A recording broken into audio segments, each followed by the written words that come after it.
Bismillahirrahmanirrahim. Assalamualaikum warahmatullahi wabarakatuh. Allahu Akbar, Allahu Akbar, Allahu Akbar, walillahil hamd. Saya Zamri Abdul Kadir, isteri, anak-anak serta seluruh kepimpinan mengucapkan selamat Hari Raya Aidilfitri. Maaf zahir dan batin, minal aidin wal faizin wa maqbulin wa kullu amin wa antum bi khair. Pertama-tama sekali, marilah kita memanjatkan kesyukuran kepada Allah Subhanahu wa taala yang telah melimpahkan rahmat dan keberkatan serta nikmat iman dan Islam kepada kita semua. Ramadan tahun ini berlalu dan gema takbir Aidilfitri berkumandang di udara. Alhamdulillah, kita berjaya mengharungi cabaran dan ujian sepanjang menjalani ibadah puasa di bulan Ramadan. Semoga Allah akan mempertemukan kita lagi di Ramadan yang akan datang. Allahumma ballighna Ramadan. Rakyat negeri Perak yang dikasihi, pada hari ini kita telah menyempurnakan ibadah puasa selama sebulan. Dan kini kita menyambut Aidul Mubarak ataupun Hari Raya Aidilfitri sebagai tanda kemenangan dan kesyukuran kita terhadap nikmat yang telah diberikan Allah Subhanahu wa taala kepada kita. Dengan kembalinya kita kepada fitrah, iaitu kepada keadaan suci setelah berjaya menempuh ujian di sepanjang Ramadan, maka sewajarnya kita mempertingkatkan ketaatan dalam melaksanakan perintah-perintah Allah Subhanahu wa taala serta menjauhi larangan-larangannya dengan ikhlas dan berharap akan mendapat keredaannya. Di samping itu, kita juga hendaklah meningkatkan amal bakti kepada masyarakat dengan kerjasama, dengan saling bantu-membantu dan hormat menghormati di antara satu sama lain. Ini kerana dengan demikian sahajalah keharmonian hidup bermasyarakat dapat dikecapi dan dinikmati, yang akhirnya membawa kepada kebahagiaan dan kegembiraan. Tuan-tuan dan puan-puan yang dikasihi sekalian, mengimbau sejenak suasana pasca pilihan raya umum yang baru lalu menjadikan Aidilfitri yang menjelang tiba pada kali ini amat bererti kepada kita semua.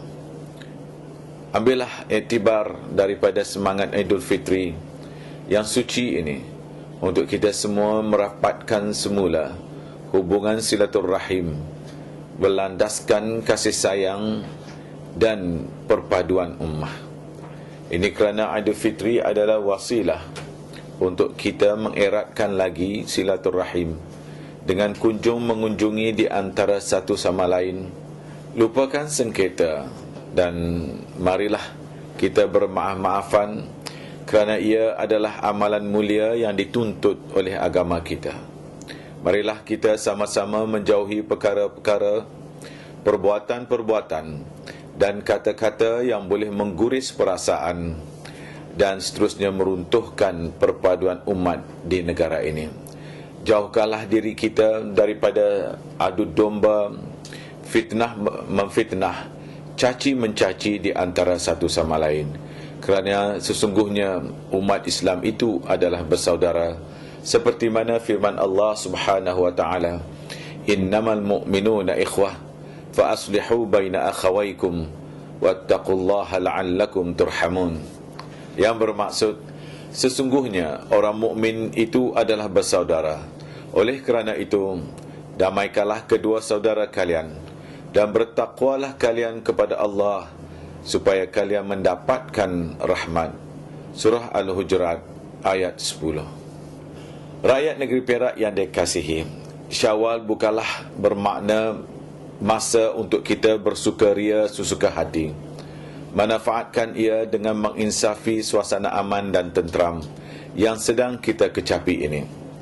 Bandingkan keadaan di sini dengan suasana Aidilfitri yang disambut oleh saudara seagama kita yang berada dalam kancah peperangan, pergolakan, ketidaktenteraman dan kacau bilau seperti mana yang kita saksikan hari ini di bumi Mesir, di bumi Gaza, di Mali, Turki, Tunisia dan beberapa negara di Afrika.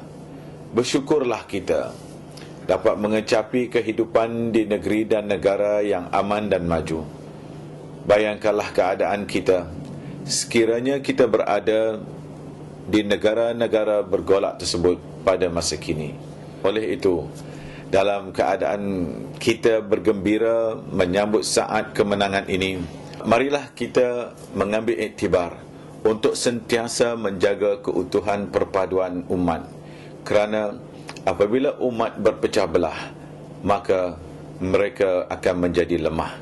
Apabila berpecah pula, kumpulan yang dianggap besar akan bersepai menjadi kecil, lemah dan tidak bermaya. Tuan-tuan dan puan-puan yang saya kasihi sekalian, percikan bunga-bunga api perpecahan dan api kebencian ini janganlah kita semarakkan. Janganlah kita biarkan ia terus membakar perpaduan yang terbina selama ini. Janganlah kita biarkan rumah yang dibina begitu kukuh runtuh disebabkan oleh api kebencian dan api perpecahan ini. Marilah kita mengambil semangat Aidilfitri ini yang kita sambut pada hari ini atas semangat fitrah dan kasih sayang. Bermaaf-maafanlah kita bagi menyucikan diri daripada segala khilaf dan kesilapan terhadap insan lain dan perasaan mazmumah dalam diri kita sendiri. Akhir kata, pada kesempatan ini saya Zamri Abdul Kadir mewakili saf kepimpinan kerajaan negeri mengucapkan selamat Hari Raya Aidilfitri, maaf zahir dan batin kepada seluruh umat Islam di negeri ini. Semoga kita semua berada dalam keadaan kebaikan pada sepanjang tahun ini dan pada tahun yang mendatang. Sekian, wabillahi taufiq wal hidayah. Wassalamualaikum warahmatullahi wabarakatuh. Allahu akbar, Allahu akbar, Allahu akbar, walillahil hamd.